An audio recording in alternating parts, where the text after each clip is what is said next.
Bonjour à toutes et à tous, nous nous retrouvons donc à l'occasion de cette conférence internationale consacrée à la décision partagée en présence de France Légaré. Bonjour. Bonjour. Ravi de vous recevoir dans l'écosystème santé. Nous allons parler de décision partagée, mais avant je vais vous laisser en quelques mots vous présenter à nos téléspectateurs.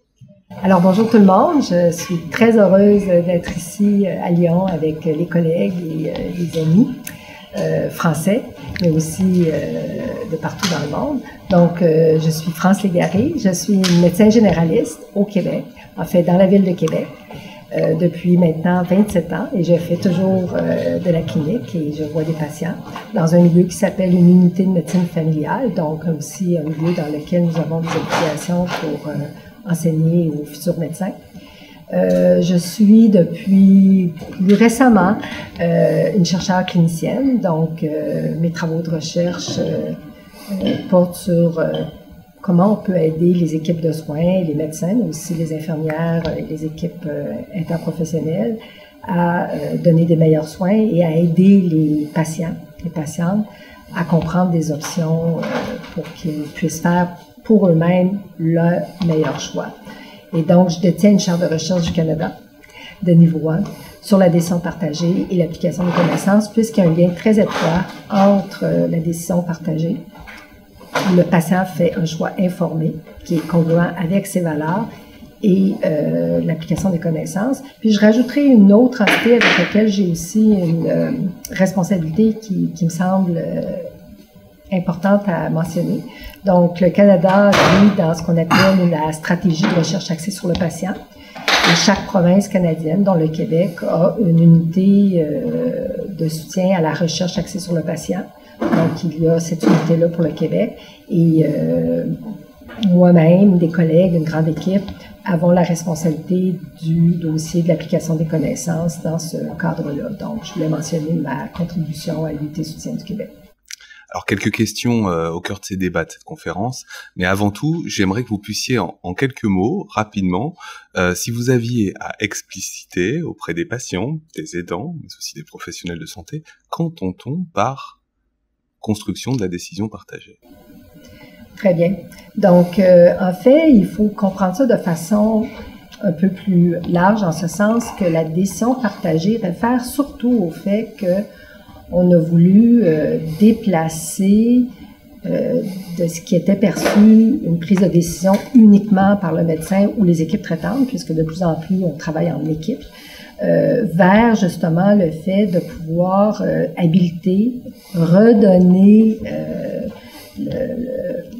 la place nécessaire pour que le patient puisse lui prendre une décision, qu'elle soit informée par les données probantes, donc la science, mais aussi par ce qui est important par lui-même, puisque les équipes de soins, et ça comprend les médecins, ne sont pas toujours les mieux placés pour comprendre ce qui est important pour chacun des patients, puisque chacun est unique dans sa façon d'être et de vivre. Alors, c'est vraiment, dans le fond, il faut le comprendre comme étant un processus dans lequel les équipes de soins sont appelées à avoir les compétences nécessaires pour aider justement les patients à comprendre des choix auxquels ils font face et qu'ils puissent à ce moment-là justement s'impliquer dans le processus. Ça comprend aussi autour du patient, parce que là on dit le mot patient, mais les membres de famille, les proches aidants, donc bien sûr c'est souvent beaucoup plus large qu'une personne qui est le patient ou la patiente. Au cœur de ces débats, il y a eu des discussions autour des enjeux d'apprentissage et d'apprentissage co-construit. On parle souvent de littératie en santé aujourd'hui dans le monde, avec des chiffres qui sont parfois alertants au niveau des différents pays. Le Canada et la France n'échappent pas aux mêmes chiffres.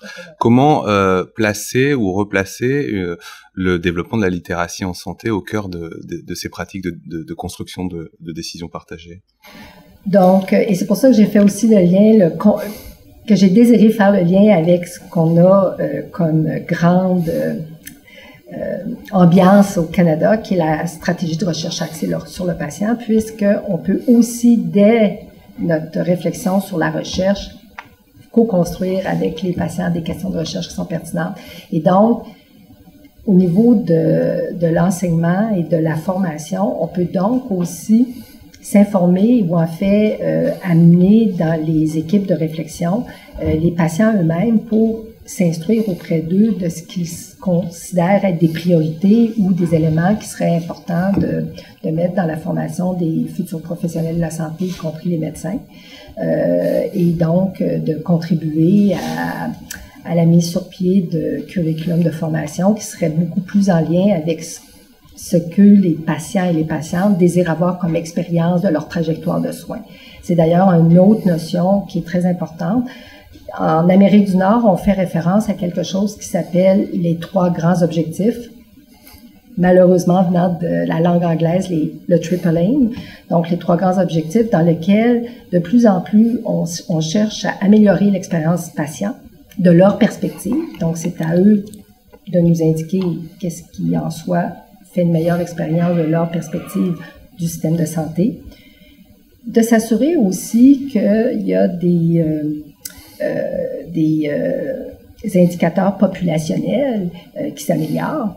Et enfin, que les soins qui sont pris en charge, même, je dirais, par des intérêts privés, mais en fait, vous savez, nos systèmes de soins au Canada sont surtout publics, soit que les choix qui sont faits et qui en cours des dépenses soient les bons choix, puisqu'on est quand même maintenant assez bien instruit sur le fait que certains soins n'ajoutent pas de la valeur et n'améliorent pas nécessairement l'expérience patient ni les indicateurs populationnels, mais que certains autres le font, donc de faire ces choix-là qui soient plus judicieux.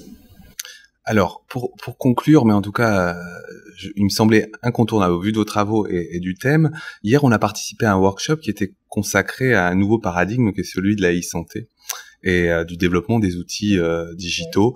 Effectivement, la santé n'échappe pas à cette mutation importante à travers différents prismes, à savoir le développement de nouvelles formes d'outillage, mais aussi les questions de littératie digitale, tant des patients dont on parle souvent, mais aussi des soignants, avec une question qui était la suivante: comment la e-santé va-t-elle ou impacte-t-elle aujourd'hui la décision partagée, et en quoi les outillages de la e-santé peuvent-ils améliorer la co-construction, en tout cas la construction de la décision partagée? Donc, en fait, j'aurais même de ma part un intérêt à vous retourner la question puisque c'est votre grande expertise. Mais si je la regarde de ma perspective à moi, je voudrais peut-être mentionner que une de nos étudiantes a fait une synthèse de la littérature là-dessus, qui est sous presse dans un journal international, Global Action.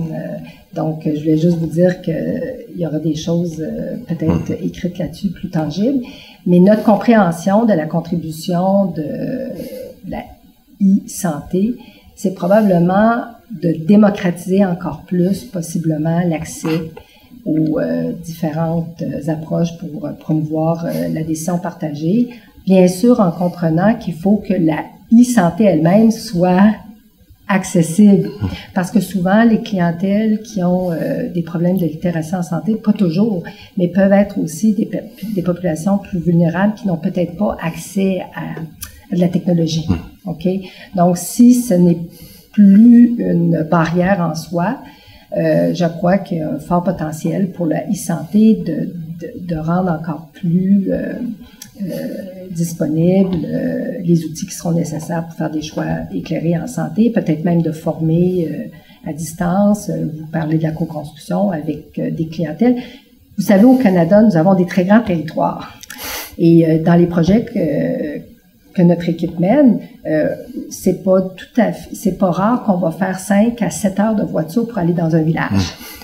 Donc, des endroits très isolés. D'ailleurs, on a des grandes initiatives de politique publique pour s'assurer qu'il y a des accès Internet tout à fait efficaces dans ces villages-là. Et ça m'amène donc à dire que si on avait donc de meilleures capacités en e-santé, possiblement que des clientèles qui sont isolées, soit par le territoire qui est très vaste ou par d'autres éléments, déterminants sociaux, seraient peut-être amenés à être encore beaucoup plus partie prenante des dynamiques autour de la décision partagée. Je finirai par une mise en perspective, une question d'avenir. On en parle de plus en plus de ces méthodes et outils multiples de la shared decision making. Quel challenge essentiel pour les années à venir en matière de shared decision making et quelles envies vous pouvez avoir en matière de collaboration interdisciplinaire et internationale de recherche sur le sujet? Donc, vous les avez mentionnés. Probablement que celui-là que vous mentionnez, qui est de pouvoir être adapté, personnalisé au profil de chacun des usagers, y compris les gens qui auraient des difficultés au niveau de la littératie en santé. On a parlé aussi la formation des professionnels. Vous avez assisté à quelques séances là-dessus. Je pense que ça re-questionne la façon qu'on forme les professionnels.